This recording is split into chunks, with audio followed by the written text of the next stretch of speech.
that you can catch up a little bit later if you miss something. So, nice and gently, everybody, and just find a comfortable standing position. Remember, just to go over the basics of the posture that we try and use. A lot of the exercises are done in this parallel stance. Feet up, hip width, directly below your hips, pointing forwards, or maybe just slightly turned out, but whichever's comfortable. Not too narrow, not too wide, but nobody's coming around with a tape measure and sort of measuring it. And so your body feels supported, and as much as possible, the sense of your weight just sinking, almost like you're standing on soft sand and slowly sinking into the sand. And just to start off, turning from your hips, your waist, and just use your awareness of what you're doing at really whatever level. Some of you have been doing this for a while, as I say, the newer people here. But whatever there is to sort of focus your attention on, use that to draw that attention into your body. So the first stage, at whatever level really, I think, is to just take time to let your body settle into position, and at the same time, as a parallel process, just allow yourself to quieten in your thoughts. I'll leave you to decide which is the more tricky. For me, it's definitely my thoughts. We get distracted very easily.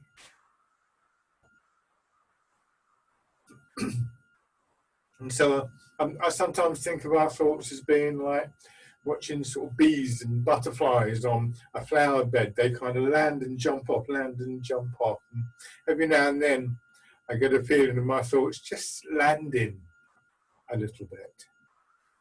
And so it's that awareness of your posture, your movement, that really helps to anchor our thoughts. And it's something that we come back to again and again in Tai Chi.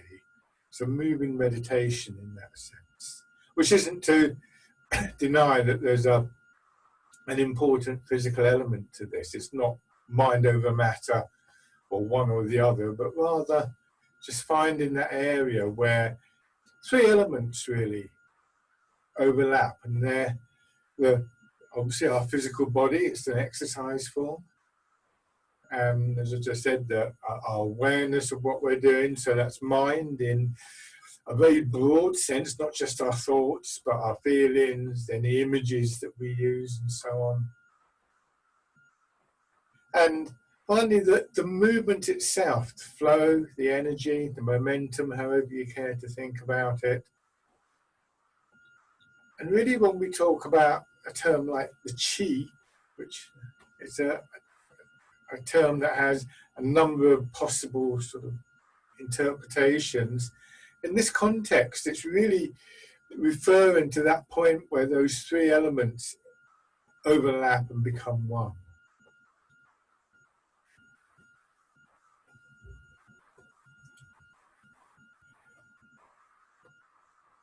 So a nice steady rhythm in your movements. And just try and be aware not only of the sort of nice bits, but tightness in your shoulder or stiff in the hip or whatever it happens to be. Those are the areas that we want to try and encourage the movement in one way or another, by maybe thinking about our posture, changing our posture, or using different images, or just giving time for the body to open up and for the flow to work. But don't force anything. Don't try and sort of push through tension. Don't ignore areas that are painful. But don't kind of hang on to them either. Don't just keep, oh, that shoulder, oh, it still won't relax, it still won't relax. That doesn't help. And then just take your hands out, raise them up a little bit. Turn your hands palm up, as though you've got a ball resting in each hand. Obviously, most of what we do is done slowly in these sessions, but the faster movements can be quite good for feeling that sense of rhythm in the movement, the flow of the movement, the connection that really comes out of the rhythm can all be a little bit more accessible with the faster movements. So they're worth spending some time on. You won't spend too much time, just let your hands drop down. Give your legs a little bit of a shake. So we're looking to line ourselves up with the pull of gravity. Now, just slowly begin to let your weight rock forwards and backwards, and come a little bit closer so you can see what's happening in my feet. If I exaggerate, I roll my weight forwards and my heels come off the ground. That's too far, really. Or I go back and my toes come off the ground, and inevitably I kind of stumble. So first of all, just get a sense for the range of movement you can make where that doesn't happen, which will roughly be the area from about the ball of your foot to the front part of your heel, not a big movement. And then see if you can find what I think of as a balance point, a midpoint, where you're more in line with the pull of gravity. Some of you will have an idea about where that is for you normally. You might even have an idea about where we would sort of traditionally place it. But that might not work for you at the moment. So rather than thinking it should be here to start off with, just feel where it is. You can adjust as it comes later. And what you want to do is just try and let your body come to rest there. It's almost like, if I can use a visual image, if I take this pole, it's like the pole's been swaying forwards and backwards and has slowly just come to rest here. And if you can imagine this being like a tent pole, then the guy ropes of the tent, the skin of the tent will be distributed around it and would actually hold the pole upright. And that's not a bad image to think of when you're thinking about your muscles and your tendons, that they shouldn't be stiff and hard.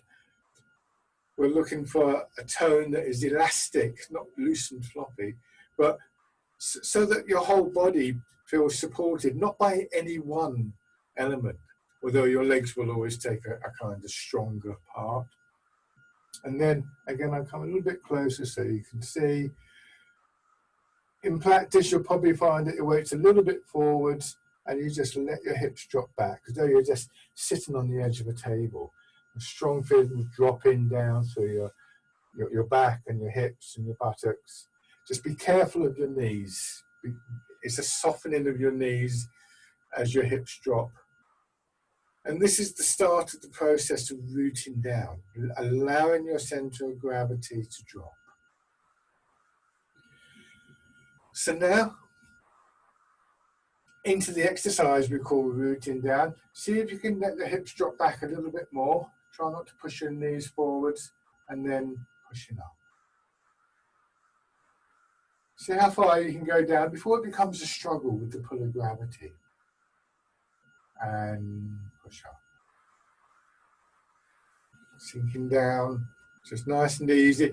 Move as far as you're comfortable moving and look for the feeling within your body of almost like water draining down through your body.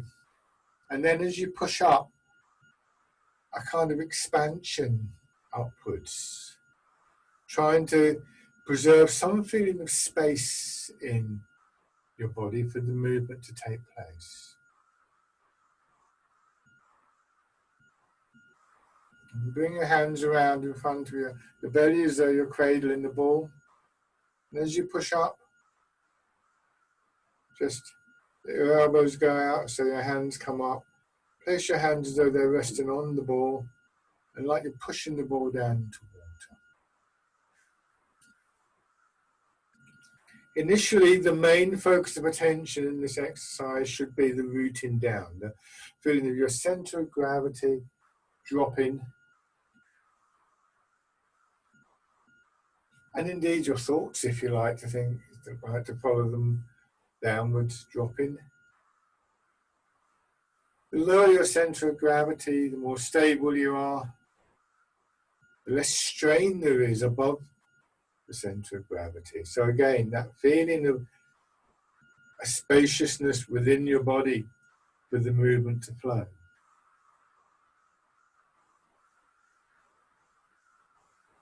So rooting down really would be regarded as the sort of fundamental principle, the alignment of the body and the rooting down, really part of the same process. And the thing that we constantly are working on in Tai Chi, and we find as we go through different exercises that some of them are quite tricky and they can be quite challenging to maintain that root. So we start off with an exercise that is fairly straightforward to give us an idea of what the term means in terms of feeling within the body.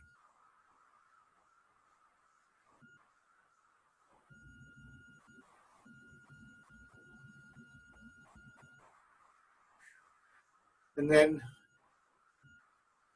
changing to the wild goose, same thing in the legs, but a little bit more expansive in the upper part of your body, maybe aided by this image of the bird in flight. Noticing how your body responds to imagery, if indeed it does. It might not be an image that works for you. But if it is, then the image of the bird in flight can offer a sort of quality of smoothness, of a grace in the movement.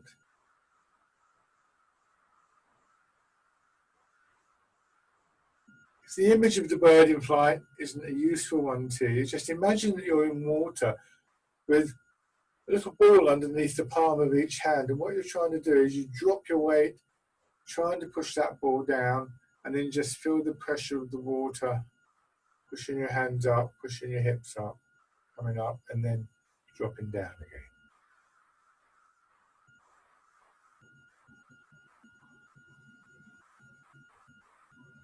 And then changing to changing to parting the clouds. Here, same thing in the body again. Letting your hands just describe a smooth circle.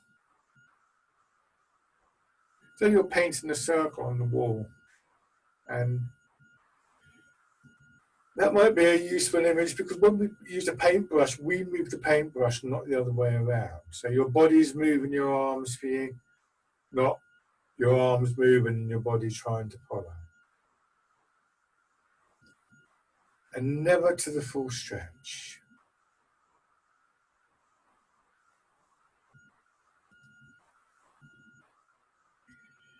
So we have three movements using the same basic pattern in the legs, your hips sinking down and developing springy quality in your legs, pushing you up. This feeling of almost an energy rising from the ground. You may find that you naturally breathe in on the expanding stage as well. So now go back to the first of these and just link them together. So first of all, rooting down, doing one of each, and then wild goose,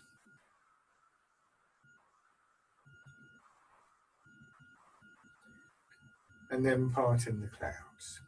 Just get that sense of a flow from one movement to another.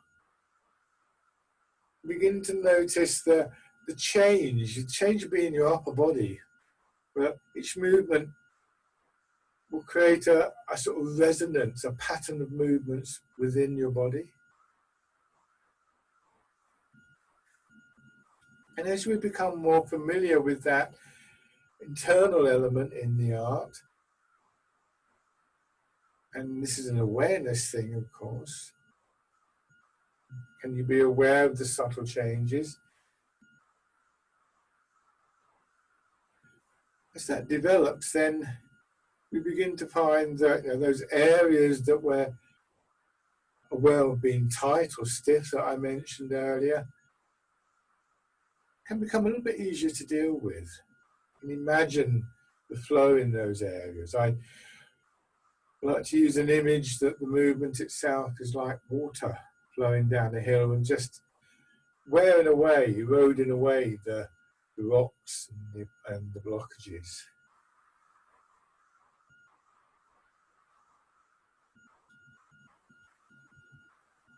So just trying to follow the movement from stage to stage. We'll do this little set one more time.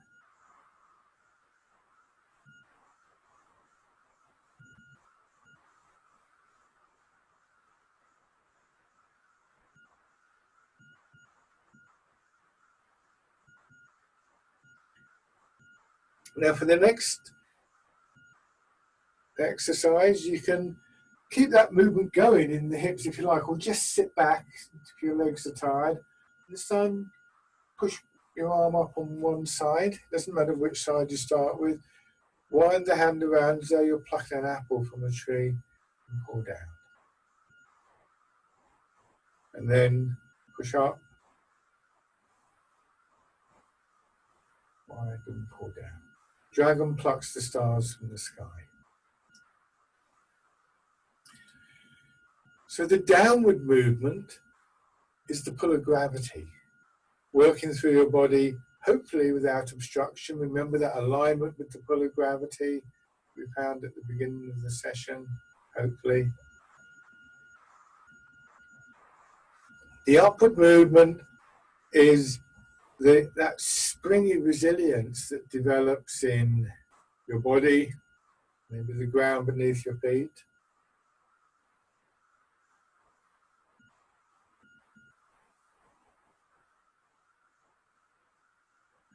So we have this very basic dynamic, as I said, possibly complemented by rhythm in our breathing, although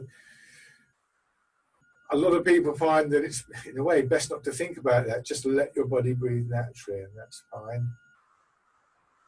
And this is a very fundamental cycle, I think, in Tai Chi. Gravity is always pulling us down, and hopefully there's always this resilience, this springy resistance, providing the counter movement. So we just plug into that, link into that. Right? You might put a plug into a socket for an appliance and begin to, in a sense, create the shapes through the body. So dragon plucks the stars from the sky. Nice steady rhythm, expanding through one side, trying to feel it right the way through your body, contracting.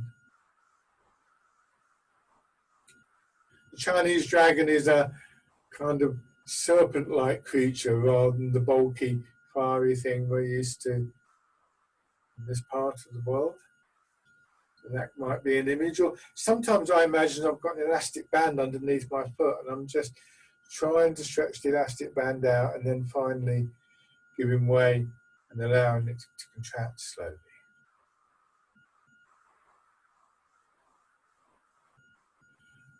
Another image that might appear is like a cat. We're told to walk like a cat in Tai Chi. When cats stretch out, for instance, they do so with their whole body.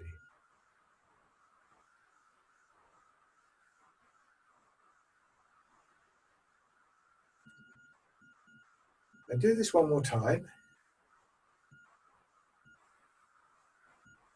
Again, not going to a full stretch at any point in these movements. Bring your hands to your sides. Do this just as a single movement. Push up. Hands just a little bit above your head.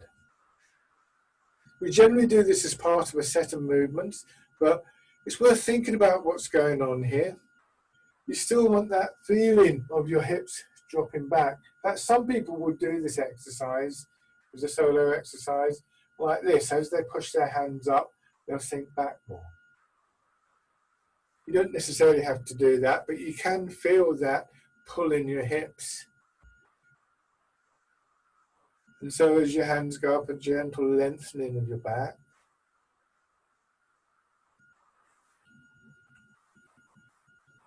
When it's done as a solo exercise, it's sometimes called holding up the sky, or sometimes Buddha holds up the sky.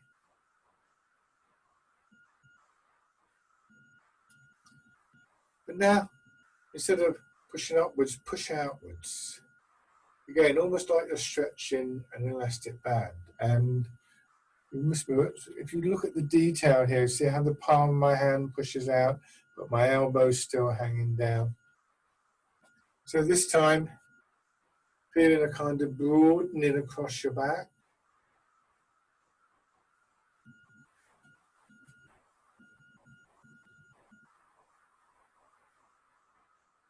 And then here, just turn a little bit in your hips and your waist so your hands swing round, turn back.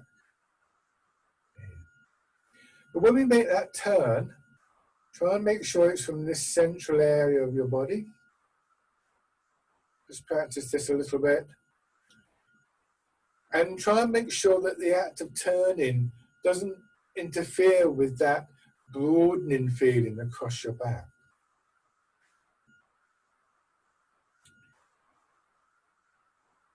Earlier I mentioned, each exercise has its own resonance, its own pattern of movement within the body. And particularly people with a little bit more experience, if you can note that, what you want to do is to make sure that the different patterns that are going on here, the rotating and the pushing out, are almost like complementary pathways. They're like pathways in a landscape. They may cross each other, but they don't interfere with each other. And that's kind of tricky. But now, coming back to the starting position, going back to the first one, holding up the sky, and again, a little sequence.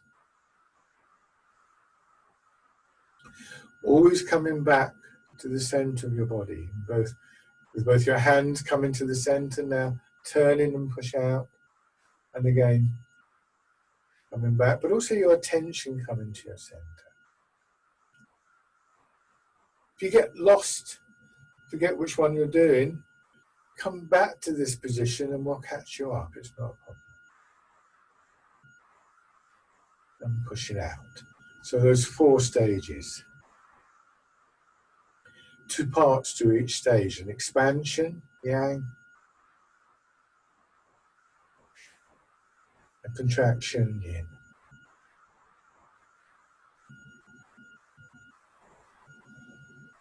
Expansion with the turn and a contraction.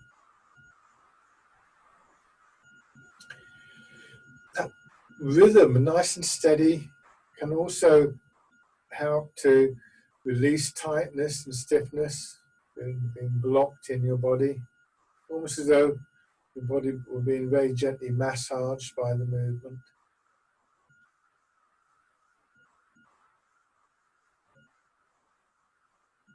And again, make sure that whatever movements you're making, maintain that feeling. So don't move too far. The further you move, the more likely your body is to tighten up. Lose that quality.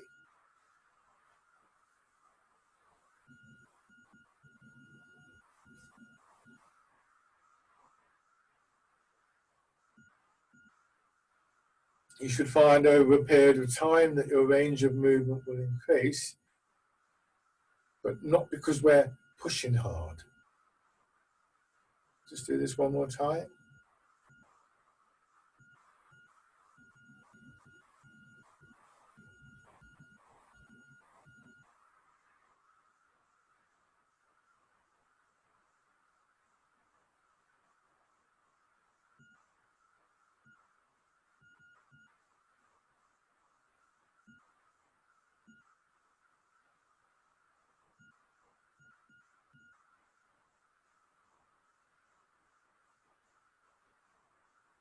And then one hand circling out, your elbow quite bent, so your hand swings up to a point just a little bit above and slightly in front of your head, and then down. So a half circle.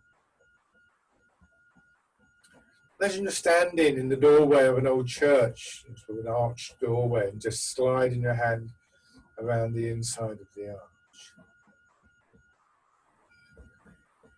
Like dragon plucks the stars from the sky, it's an expansion through one side, but it also has this rotation in your shoulder joint, which is, again, can be quite strong. So go nice and easily.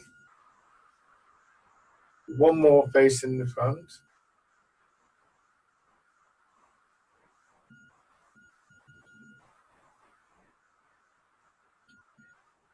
And then if it's comfortable for you, we're going to add the turn.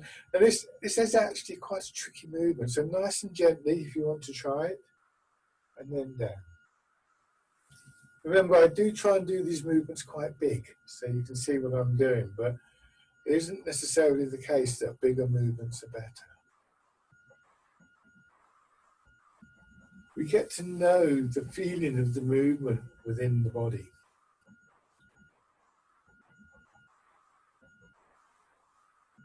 And that feeling should be consistent.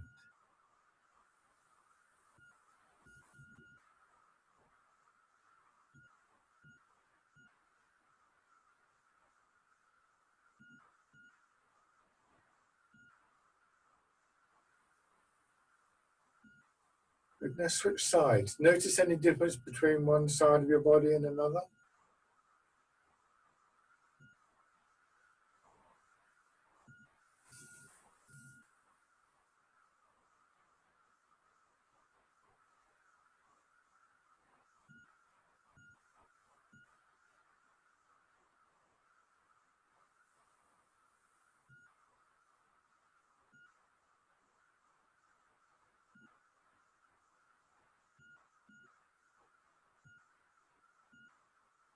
One more time.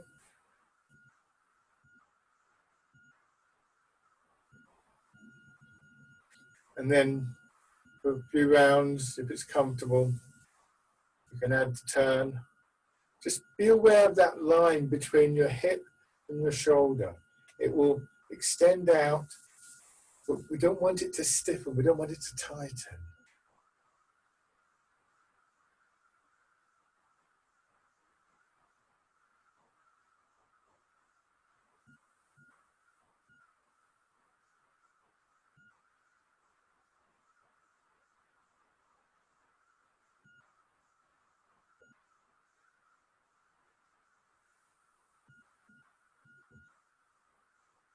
One more.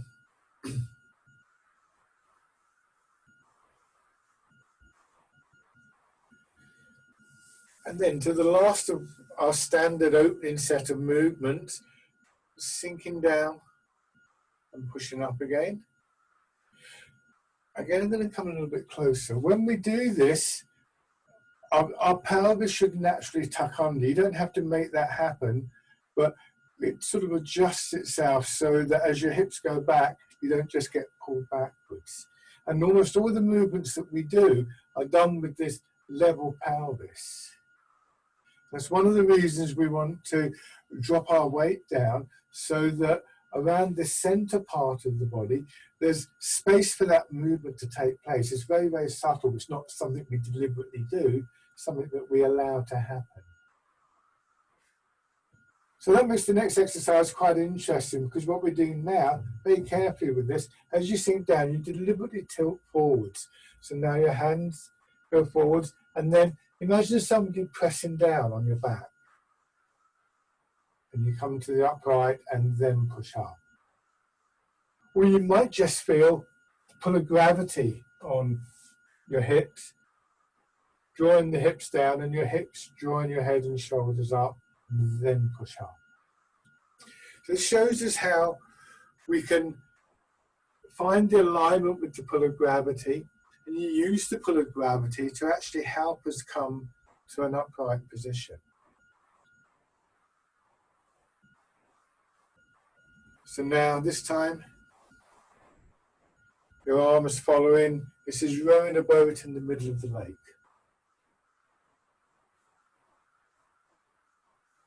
You may find this a bit more as though you were diving into the lake, I guess.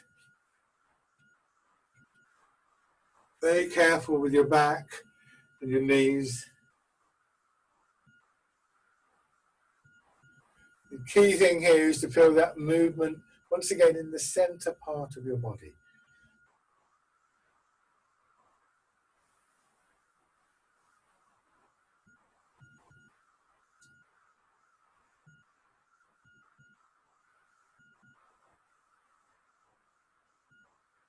One more time.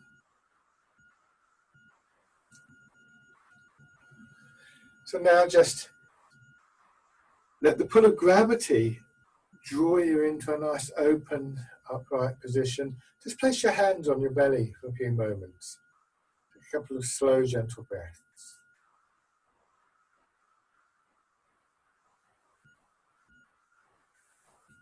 And shake out. So, as we get more familiar with the movements, and again for newer people, we will always start the sessions with that same set of movements, so they'll gradually become more familiar.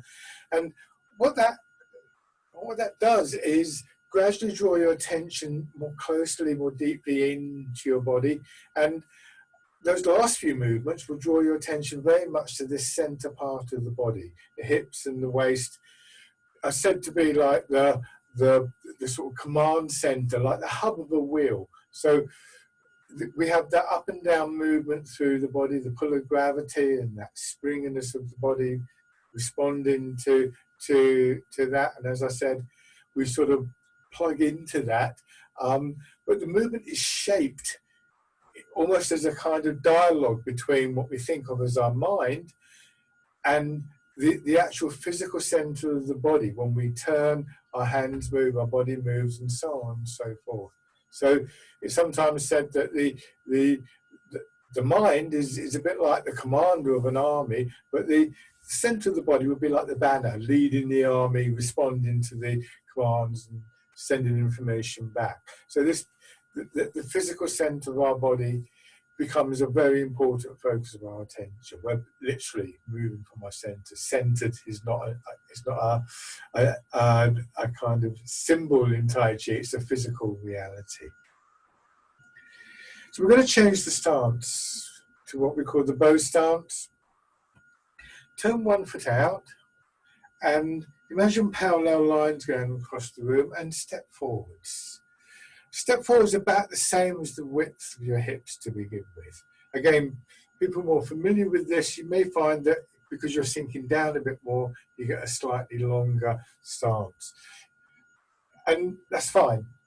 Initially, the main thing you're looking for is just to be able to move freely from one foot to another. You transfer your weight into your back leg, sink down just a little bit, feel the back leg pushing you back, and let it push you into the front leg and just sink down. Not too far. When you go into the back foot, you won't get any more than 70% of your weight there. A little bit less than that, maybe 60 on the front foot. Your knees should not bend at any point, so don't do, again, I'll come a bit close, don't do this. You can see my front leg is very extended. It should be like that. So once again, that may cause you to just reduce the amount of weight that's going into your leg and give it time, give a chance for your ankles, your knees, your hips to soften up. It's quite strong on them, but good for them. And over a period of time, we know that our legs will condition, the muscles of the legs will benefit from this. Try and be very precise in your movements. So think about where you found that point of balance at the start of the session. And imagine a line from one foot to another, and you're trying to move along that line. Once again, if you can imagine the pole, you can see the pole here, it's upright. What I want to do is to move, keeping it upright. So I don't want to do this. I don't want to lean forwards to move because the pole tilts. I want to push from the foot. So you maintain what we call central equilibrium in Tai Chi. Your upper body can be slightly out at an angle or looking forwards. Whatever's more comfortable for you. Don't twist your body up. Officially, it should be straightforward, but it's not a massive error.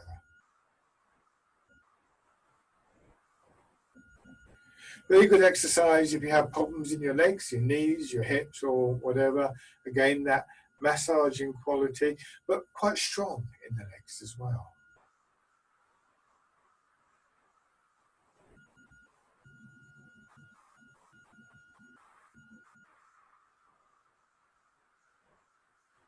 And shake out. That is a very important exercise, and particularly for people interested in developing the system, the transfer of the weight after the rooting down and the growing awareness of the movement from the center. The transfer of the weight is the other sort of key principle to bear in mind.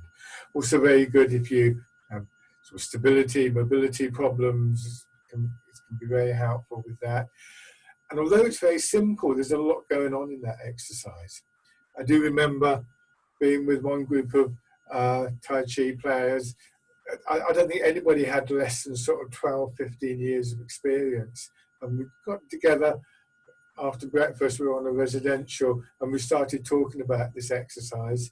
Halfway through the morning, somebody was good enough to bring us some tea and biscuits. And then they turned up again, and we were still talking about it and playing with this, and still working with this. And they said, so are you going to come to lunch then? Because we spent the whole morning basically breaking this movement down and picking it apart. So we're not going to do that. What we're going to do, we'll do it on the other side. Turn the other foot out, step forwards, move forwards and backwards. So there's a great deal going on in these simple movements. And again, we focus our attention inwards. Just feeling how you can move to maintain that alignment and that root. To get a smooth movement, a stable movement. Noticing how your body makes little adjustments as you move. People with a bit of experience recommend finding a bit of rough ground and doing this exercise and just seeing how your body responds is quite interesting.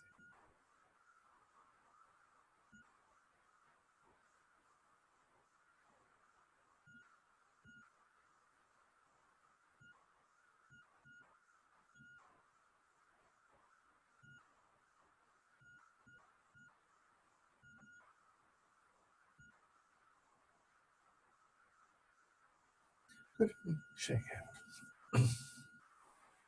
So in Tai Chi, as far as the sort of meditation aspect goes, the mind training, we want our attention to go deep into the body, but also out from ourselves. Remember, Tai Chi was originally a martial art, and so we want to be aware of what is happening within the environment around us. And again, that's quite a tricky process.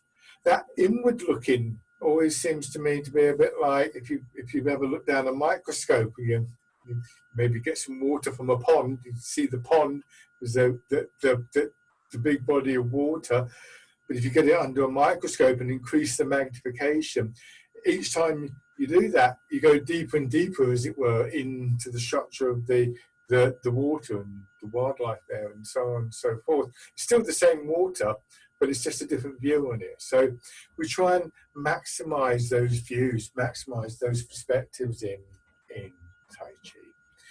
So have your first foot forwards again. When we bring the arms into the movements, which we're going to do now, it's very easy to lose that sense of movement in the legs. So one of the reasons for practicing these really basic exercises is so that the fundamentals become naturally part of how you move, so you don't have to think about them too much. But this is where we get that sense of expanding outwards a little bit. So start with your weight in the back leg. Place your hands on your belly. Push your weight forward, sink into the front leg, and as you do, feel your elbows being pushed out, and your hands separating. Hands come just a little bit above shoulder height, but not behind the shoulders. And then push back and reverse the movement with the arms, so your body sort of folds in a little bit and then forwards with the opening in the front of your body. So this pigeon spreads its wings.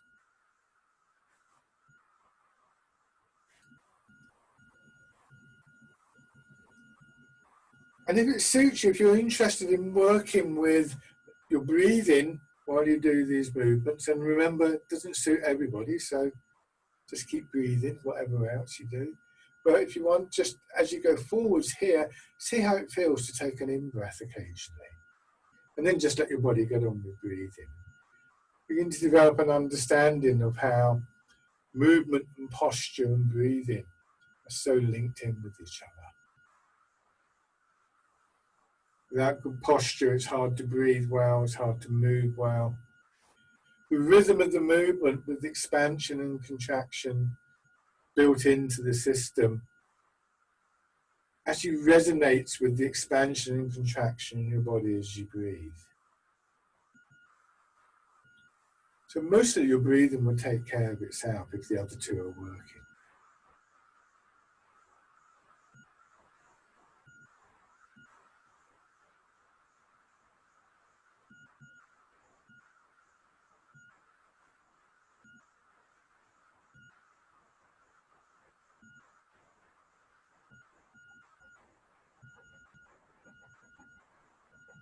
One more time.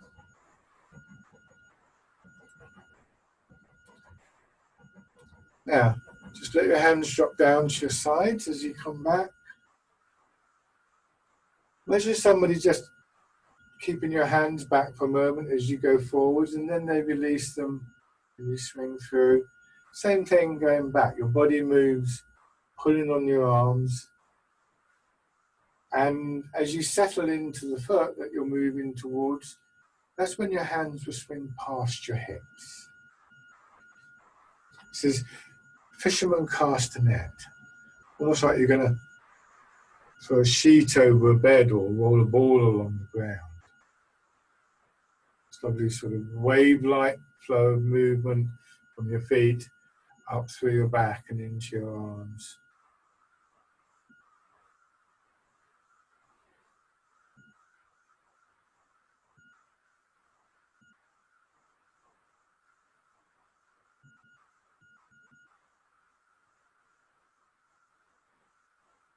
Do one more.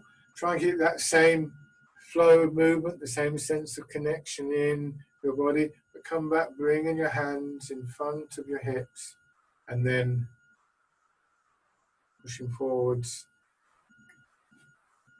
As your legs doing the pushing, this is pushing a wave or pushing the boat.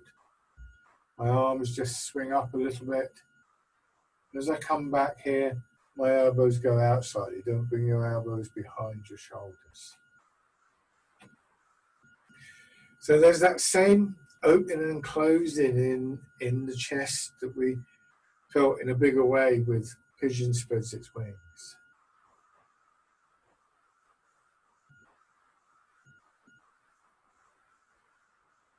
So the way around, of course, we opened the chest as we went forwards, and pigeon spreads its wings. But so that same sense of the whole body engaged in the movement.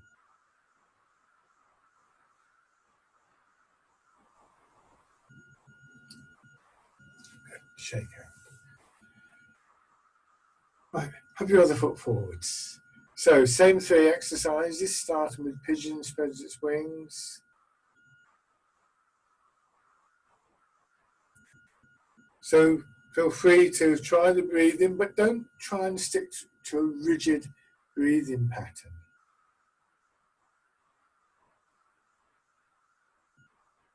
My own approach to the breathing is that every now and then I'll check in with the breath.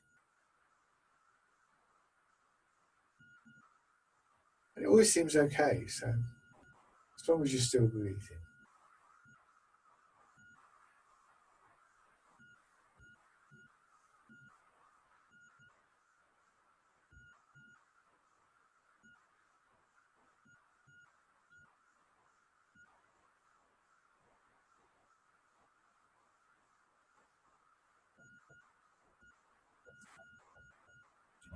One more time.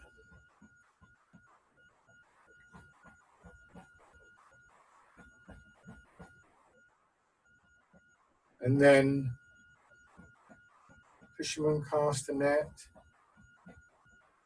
All of these movements, the basic sort of direction of the movement is straight forwards and backwards.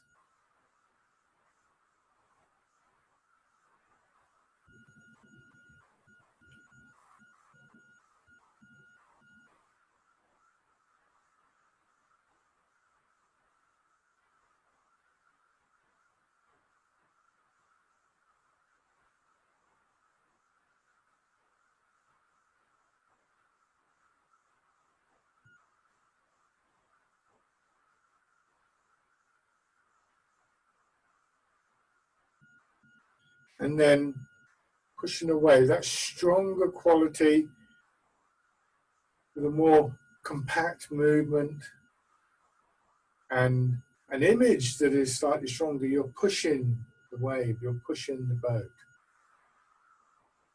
And gradually building that inner movement into something that feels a little bit stronger, or sort of more dense in a way.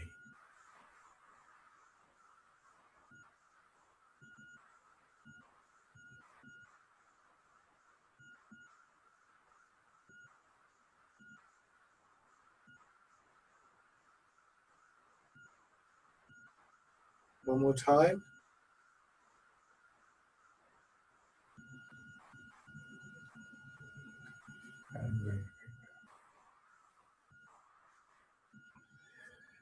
We'll do one more exercise using that stance, and we'll do the one we call Wind Blows the Willows.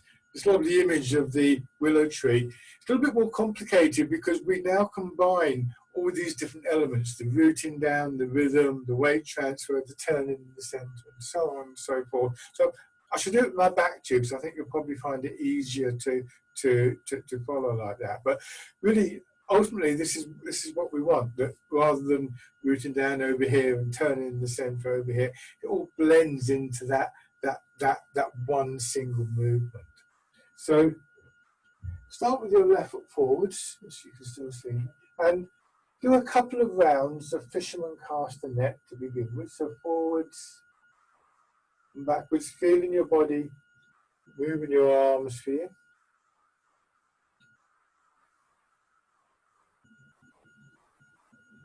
Go into your back leg and this time turn, so you swing your arms out. A little bit like the wild goose. Go forwards, sink into the front foot, turn the opposite way. Wind blows the willows. Expanding, contracting. Into the front foot, expanding, contracting.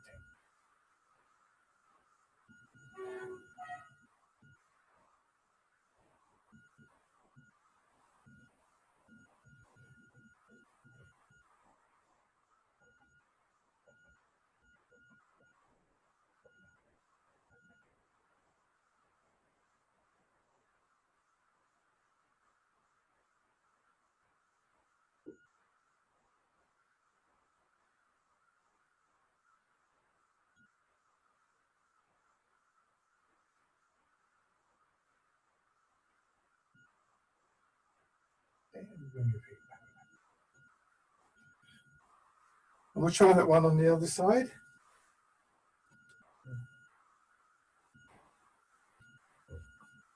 I need a mirror, don't I, so I can see what I'm doing. So, fisherman cast the net to begin with, just to give you that feeling, connection, feet to hips, to shoulders, to hands.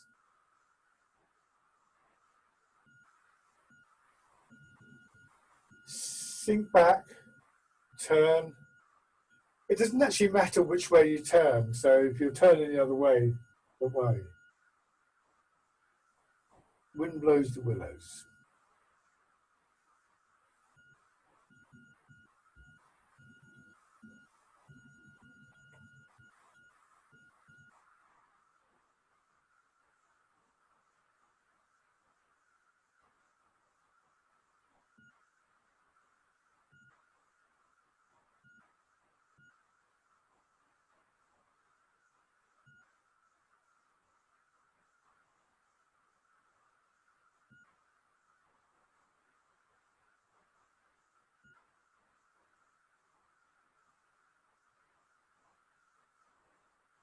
Good. And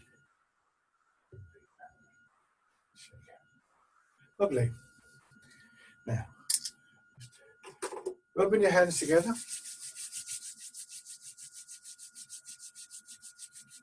And the pads of your fingers are lightly tapping over your face.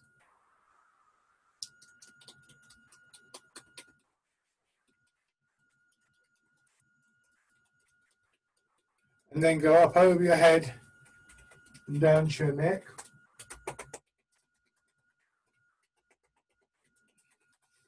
I generally use the palms of my hands doing this.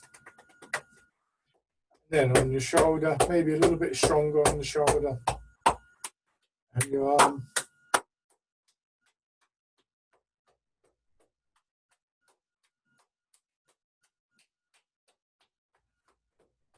And the other side.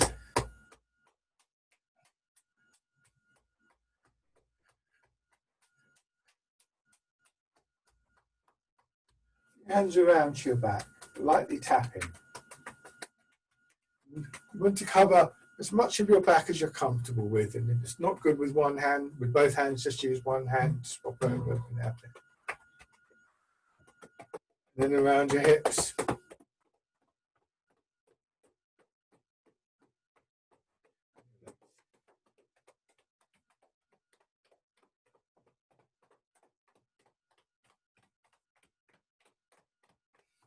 Right on your belly. The upper part of your chest. Good. So we started off looking at, as always, the root, the equilibrium, the alignment of the body, quietening of the mind. These are all fundamentals in Tai Chi, but I don't want to give the impression somehow that people who do Tai Chi always have those things. We don't. It can vary a great deal. There's all sorts of things that can throw you out of those qualities. What we do learn, and I think one of the most important lessons, is this sense of coming back. And so the closing exercise that we do has that as its kind of theme.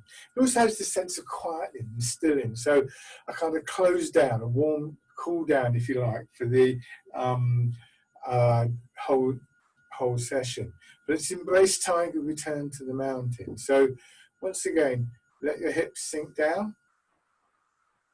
Push up with a little movement that's similar to the wild goose. Bring your arms around as though you're going to hold a ball against your chest. You draw your hands in, turn them palm down, and then sink. So again, expanding, but even as you expand, just try and feel the pull of gravity through your body. If we can find that alignment with the forces that are acting on us and yield to them, not give way, but to yield to them, we can actually turn them into something useful. So the pull of gravity is actually one of the things that can help you to quieten, to settle, to root. So we align ourselves with that force acting on us in the way that a sailor might adjust the sails of the boat to the wind. So the wind moves the boat along rather than blowing it over. And again, there's a strong element of awareness in that process.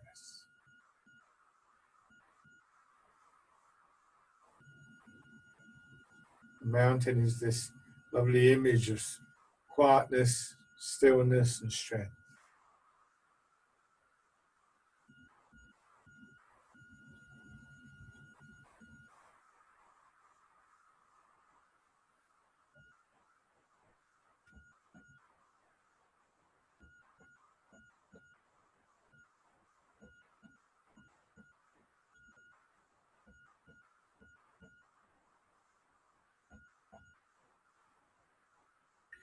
One more time.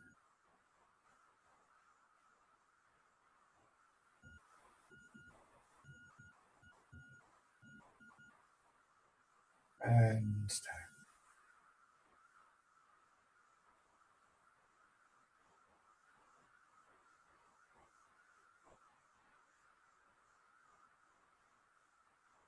Lovely. Thank you very much for watching, everybody.